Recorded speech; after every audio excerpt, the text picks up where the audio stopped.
Well, it's a very good morning from him, and it's a very good morning from me. I hope everybody's well. Welcome to my live stream. Had a long old journey in France. I've seen my dad. He's 85 today. Actually, happy birthday, Dad! And he lives down just north of Bordeaux in France with some friends down there, and his girlfriend Carol, which is lovely. And my brother and I went down there in the car, went across the tunnel. Long drive. But the French motorways, if you've never been on them, you pay a toll. Of course you do. Get what you pay for in life, don't you? But just beautiful run. So got back here late last night. So here I am ready for the live stream. Hope all is well with you. We've gone on air. So we're live on YouTube's and LinkedIn and Facebook, I believe, as well. So all is good. Hope all is well with you. Enjoying the sunshine, enjoying the market, whatever it's doing for you at the moment. It's going through some turmoil, particularly last week with the bond market, and we talked about that. But today, I want to give you a bit of an update on taxation and dividends. I want to give you an update on sort of just latest figures for the next tax year, really, just to update our boot camps, make sure we're all up to date and speeding nicely. And then I want to give you a little kind of secret, really, to enhancing and engaging with artificial intelligence in your life. Now, Apple apparently this week are launching their new virtual reality glasses, so we'll see how they look like. I've always said that last 4 or 5 years that once Apple move into that marketplace, it's going to revolutionize things. But in the meanwhile, we've got AI, and a lot of mortgage advisors, brokers, financial advisors are not yet embracing it. Oh, we don't deal with that sort of thing because we're human. Comes out the reaction. So let's just talk about that a little bit later, shall we? Anyway, let's get on to our first topic, and that's dividends and tax. So let's pop over to the whiteboard, shall we? And give you some update on that. So here's one that I prepared earlier, which is dividend taxation 23-24. Now, for those of you in the mortgage business, you come across people who are paid in dividends. For those of you who are financial advisors, of course, you're aware that people get dividends as a result of owning assets. Now, to receive dividends, therefore, you need to be a shareholder of some description. You need to own shares. And that's the whole point here. Now, you can own shares by buying your own, of course, and be paid dividends. You can own shares in a unit trust, in an OIC. You can own investment trusts. They're all share-based kind of products, aren't they? And they pay you dividends. And the point is, of course, the shares pay dividends, and the dividends are in cash. And that therefore requires you to pay tax. And that's what I'm looking at here now. Now, for mortgage advisors, mortgage brokers, the biggest audience here are people who are owner directors. Now, apparently there's about 3 million of these dudes in the UK at the moment. They run their own company, limited company, company's house, and they pay themselves a salary, probably a small one normally, and then they pay themselves dividends as part of their income, and they're taxed in exactly the same way. So let's have a quick review on how dividends are taxed. So no matter how you get them, they're taxed in the same way.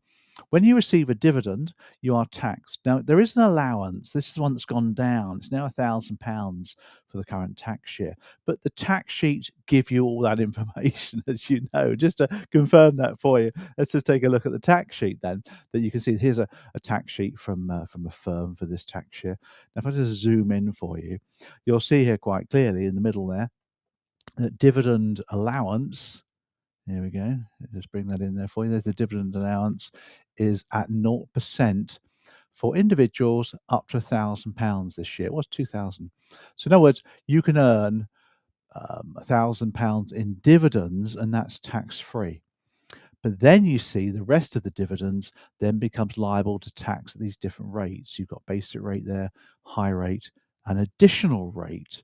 Now, these numbers are completely wonky, aren't they? They're nothing to do with, well, obviously it's related to normal tax rates, income tax rates on other things, but it's a different figure. You don't need to remember them. Don't worry about it, because you'll never get a question in the exam on the rate because it's in there. You might do, but you just look it up in the tax sheet.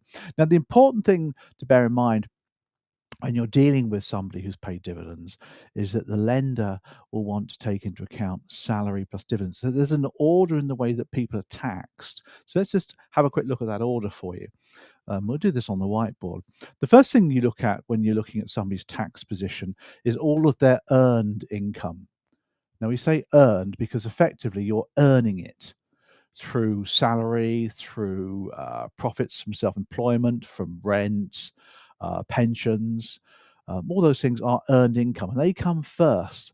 That often determines your tax band, you see, because you might have a large salary and rents, etc., and that determines your tax band for the rest of the tax.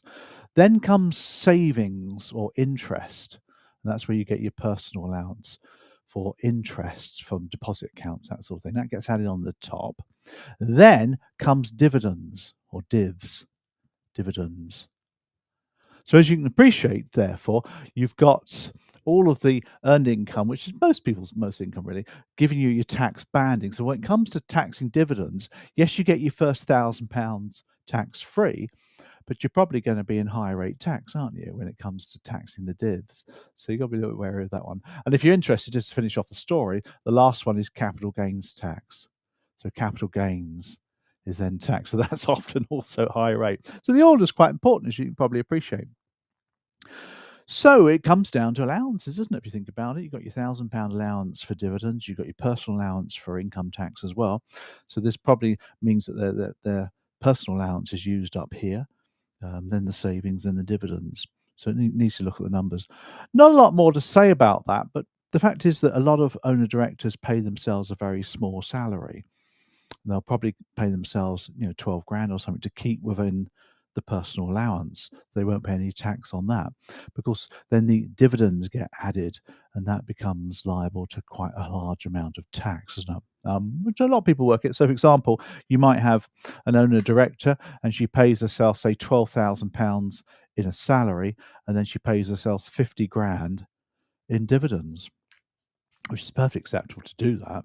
Now, the £12,000 salary goes first, of course, so she gets her personal allowance for income tax, and that pretty wipes out any tax charge. There's a national insurance charge, but not much. But then there's no savings, and then we add the dividends. So as you can appreciate, there's going to be a little bit of basic rate on those dividends, take her up to the band, and then there's probably some high rate as well because she's exceeded the banding. No national insurance, by the way, on dividends yet. I wouldn't be surprised if that changes, and the reason for that is there's 3 million owner directors paying themselves this kind of routine. A small salary, large dividends, in order to offset national insurance. That may well change at some point. So that's pretty much it with dividends. Not more to say about it than that. So I hope that's been a good update for you. Bye. Nice and quick and simple, that one, wasn't it? Nice and easy. Not too troubling, as they say, when it comes to dividends and taxation. As you can know, of course, all these things go onto our boot camp, so we're updating those as we go along. All right, let's get on to our next topic then. I want to talk to you about more of a skill set, really, that's affecting you as a mortgage or financial advisor. And that is my secret to embracing artificial intelligence. Now, I read an article this morning on ChatGPT versus Google Bard. Google Bard, of course, is their version of ChatGPT, which is owned by Microsoft pretty much. Now, these large language models allow you to talk to the computer, and the computer talks to you via type or voice, and it can produce anything it wants to. It's like a friend who's swallowed the internet. They know everything that the internet knows, which is pretty much everything in the world, isn't it? So you can get loads and loads of information from these things. And the problem is that a lot of financial advisors, mortgage advisors, either see this as a threat or as an ally. And that's the big problem at the moment. A lot of people that see it as a threat are thinking, well, it's threatening my business. I'm a mortgage advisor, financial advisor. If clients start going to ChatGPT for their advice, I'm out of business. So they might see it as a threat, or they see it as an ally, a way of helping them to do their job and do their job well. It all depends how you see things. But the problem that we've got, particularly those advisors in their later years, so maybe the ones in their 30s, 40s, 50s, is they've always done their job in a certain way. They have this baggage. They always operate in a certain way, and it's very difficult for them to change, to adopt ChatGPT. I'll give you an example. Many years ago, when I became a training officer, I was seconded by the Prudential. I was a sales guy there, and they seconded me into training. Let's go over to a different whiteboard for you here to give you some dates here. And we're talking here about the baggage thing, and what my concept is. share that with you in a second. But in 1990 it was, I was, just a young lad then, I was about 27, and I was drafted into a training department as a seconded training officer. And I was kinda like just young and new, and I didn't know much about it. Of course, everybody else there had been there for a few years.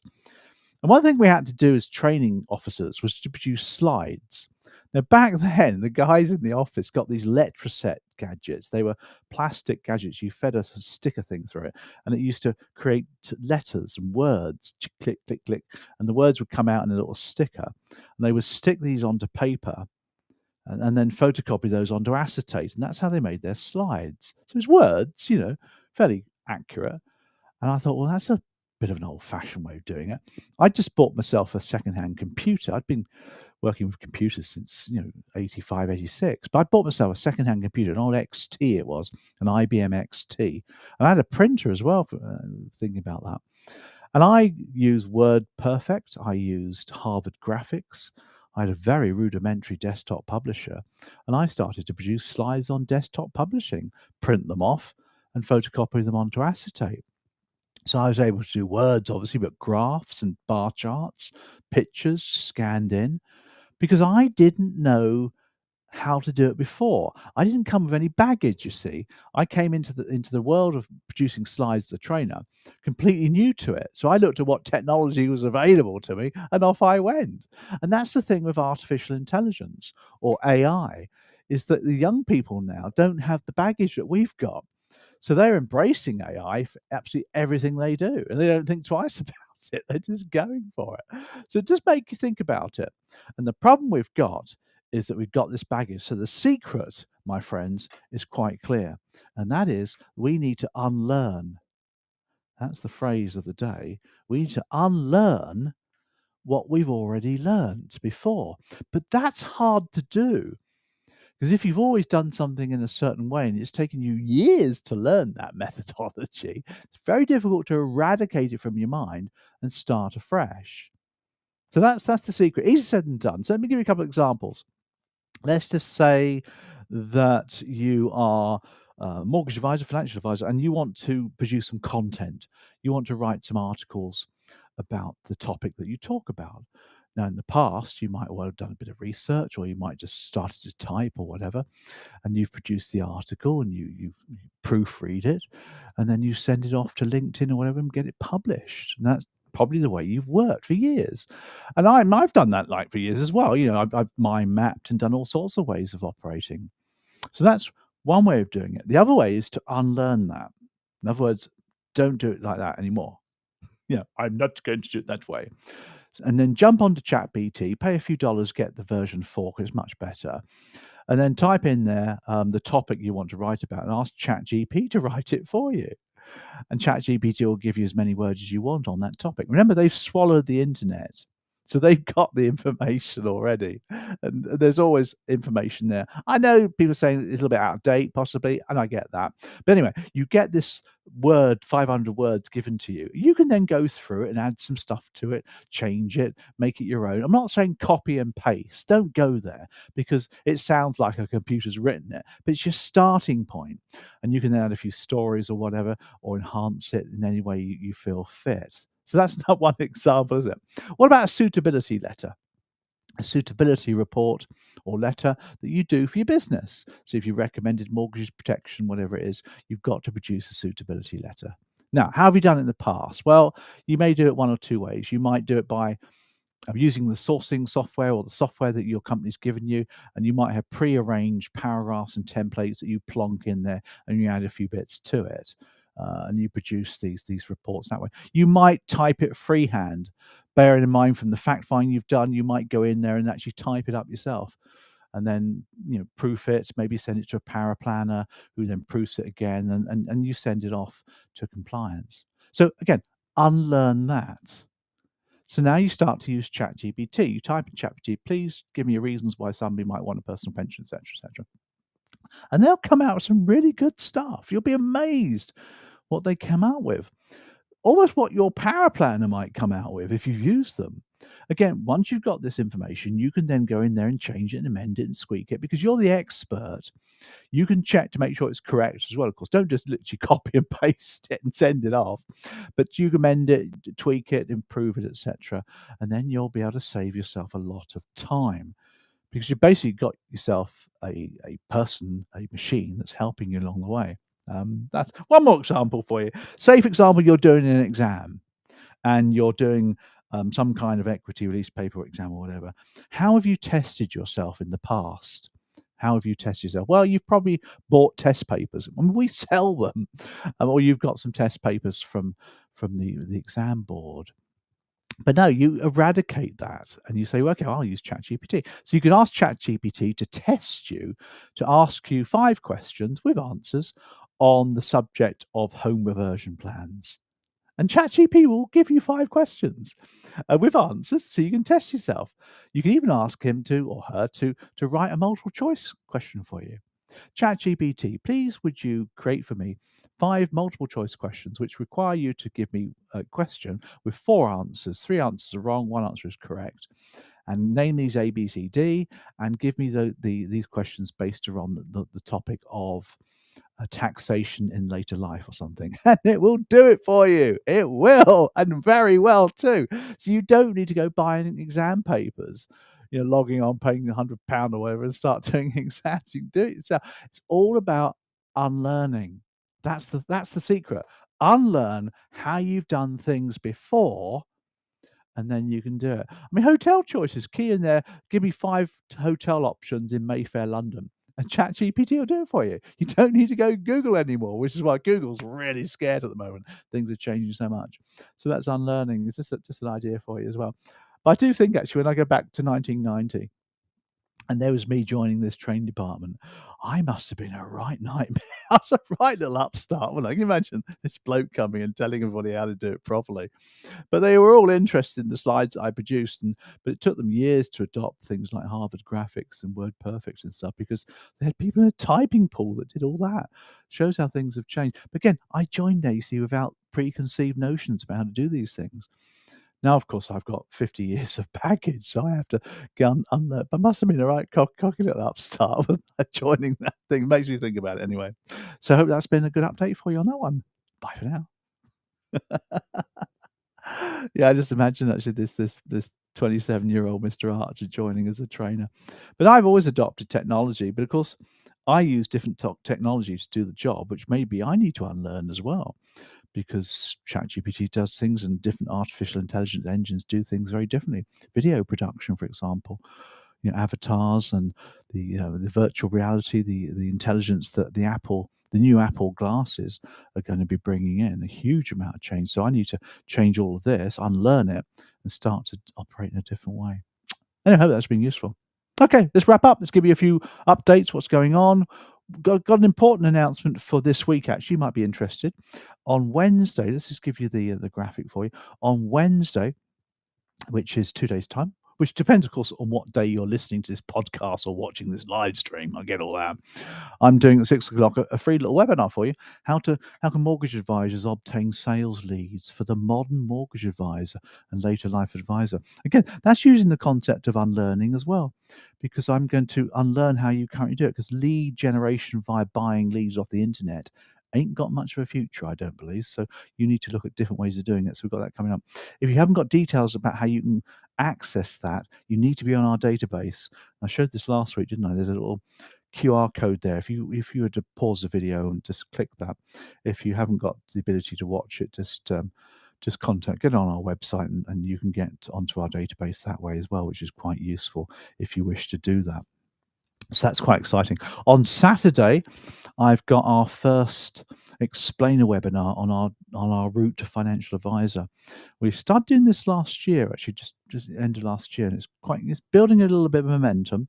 And this is to encourage mortgage advisors to diversify their business and look at becoming a financial advisor, later life equity relief advisor, all the different areas of expertise and permissions that you need. Don't just rely on mortgage advice, because if you do, you're going to have a rocky road for the next couple of years because things are changing. We've got a recession and we're coming in. So I think we have. I really do. I think there's going to be a big downturn coming up. So yeah, you'll need to look at diversifying your business, getting different fee earning methodologies coming in. So we've got an explainer webinar on Saturday which tells you how to become a financial advisor, the route to financial advisor, I call it. And we've got some help and some training for that this year, which we're offering. And it's cohort number 2 for this year, so I'm quite excited about that one. So that's coming up on Saturday. Again, have to be in our database to get that. We send you information, and you can come along and listen to me live if you want to. It's a thought, isn't it? Other than that, enjoy the weather this week. It's going to be a lovely, lovely week again. Hope you got some great plans and you're busy and things bubbling along nicely. Hope I've been of use to you this morning. And I'll see you all again next week. But in the meantime, I shall leave you with some final tunes and say farewell and have fun. Bye for now.